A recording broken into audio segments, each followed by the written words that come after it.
गौसे पाक के बारे में 2 बातें अर्ज कर देता हूं ताकि कल तुम घर में 11वीं करेंगे, इंशाअल्लाह करेंगे।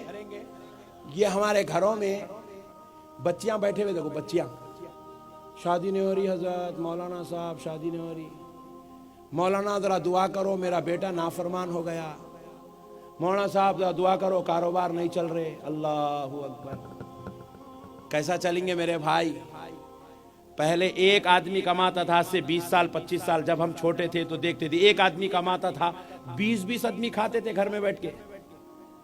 अब 18 कमा रहे, 2 बैठे तो पूरे 18 मिलके वो 2 के पीछे पड़े हुए। तू कहीं को नहीं जा रहा, तू कहीं को नहीं जा रहा, क्योंकि खैरो बरकत खत्म हो गई। हसीन जमील खूबसूरत बच्चियां घरों में बैठे हुए, 70 लोग आके देख के जा रहे हैं, रिश्ता तय नहीं हो रहा। सुबह उठते की फोन आ रहा, मौलाना उन्होंने दवाखाने में एडमिट हो गए। अरे अरे रात में वलीमे के टेबल पे मेरे सामने बैठे तेरे भाई, रात शिफ्ट हो गए बोले।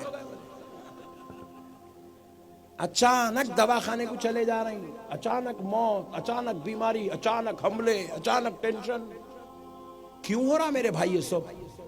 कान खोल के सुन लो, खुदा जिनके वसीले से मदद भेजता है, हमने उन वसीले वालों की वसीले को कमजोर कर लिया है।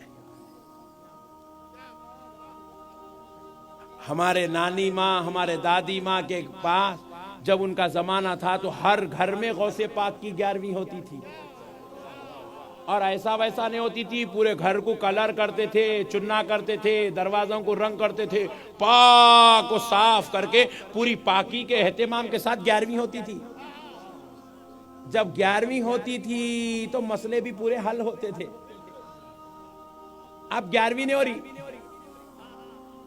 अब 11वीं नहीं हो रही, इसलिए मसले पूरे यहीं छे घर में। बेटियां भी वहीं छे, मुसीबत भी वहीं छे, बीमारी भी वहीं छे। अच्छा, हमारे गुजरातियां नया शुरू करेंगे, खैर बरकत नहीं हो रही, कारोबार नहीं चल रहा। बोला क्या करते तुम? मैं वो एक पीर साहब के पास गया था, क्या हुआ? एक चुराग दिया, बोले चुराग। मैं बोला क्या करता चुराग? वो गले में रखो, बोले लगाओ, बोले उसको आग। मैं बोला देख के हैसो नोटा भी जल जाएंगे कहीं। चुरागा जलाने से खैर बरकत नहीं होती, कांटियां लगाने से खैरो बरकत नहीं होती, लींबुआ काटे तो खैरो बरकत नहीं होती। खैरो बरकत गौसे आजम का दामन पकड़ने से होती है। औलिया अल्लाह को जिनको रब ने वसीला बनाया, वसीले को मजबूत पकड़ो, मसले हल होते हैं।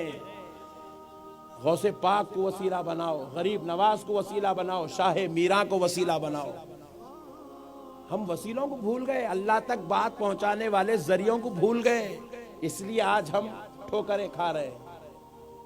मेरे प्यारे भाइयों, कौन है गौसे पाक जिनकी 11वीं आप इस साल अगर नहीं करे तो कल आपको, परसों आपको करना है घरों में? कौन है गौसे पाक? सुनो, आज गौसे पाक के बच्चों के पास मेहमान बन के आए हो, सुनो, ये मेहमान नवाजी करना 800 साल से है इनके खानदान में।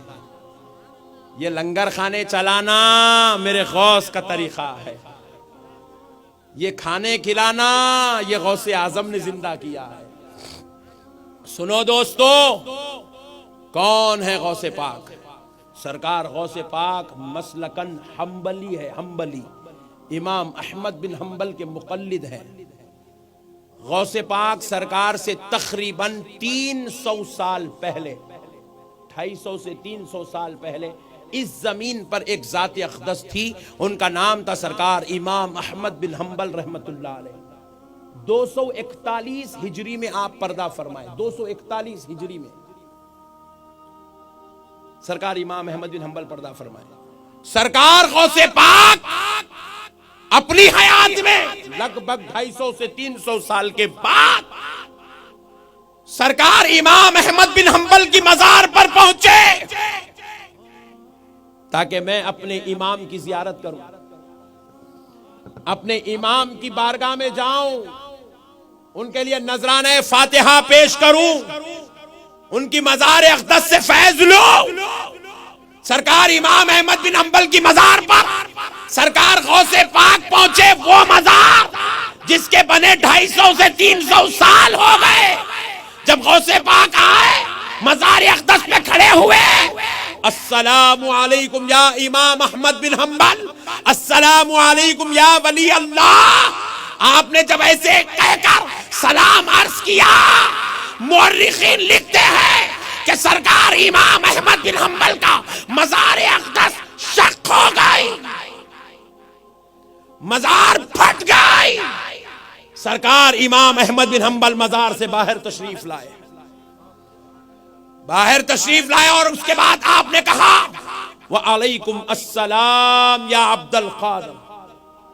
ये कहते हुए आपने सरकार गौसे पाक को अपने सीने अक़दस से लगाकर फरमाया कि शरीयत में भी आप ही इमाम हैं, तरीक़त में भी आप ही इमाम हैं। ये है मेरे गौसे पाक की शान। बाद वाले अगर ताजीम करे तो कोई कमाल की बात नहीं, वो तो गौसे पाक का हक है। पहले वालों की ये शान है, पहले वालों ने मेरे गौसे पाक का ऐसा रिहाज रखा है, ऐसी इज्जतों से नवाजा है, ऐसे गौसे पाक को, उनके मर्तबे को दुनिया पे जाहिर किया है। सरकार मारूफ करखी, सरकार गौसे पाक से ऊपर 5वीं सिलसिले इरादत में 5वीं पुश्त में है सरकार जुनैद बगदादी से ऊपर उनके पीरो मुर्शिद हजरत सिर्री सखती, उनके पीरो मुर्शिद हजरत दाऊद ताई, उनके पीरो मुर्शिद हजरत मारूफ करखी, जिनका मदार बगदाद शरीफ में है। सरकार गौसुल वरा हजरत मारूफ करखी के मजार अक़दस पे बैठकर चिल्ले फरमाते, चिल्ले मजार पर बैठते 40-40 दिन तक औराद व वज़ाइफ में गुजारते।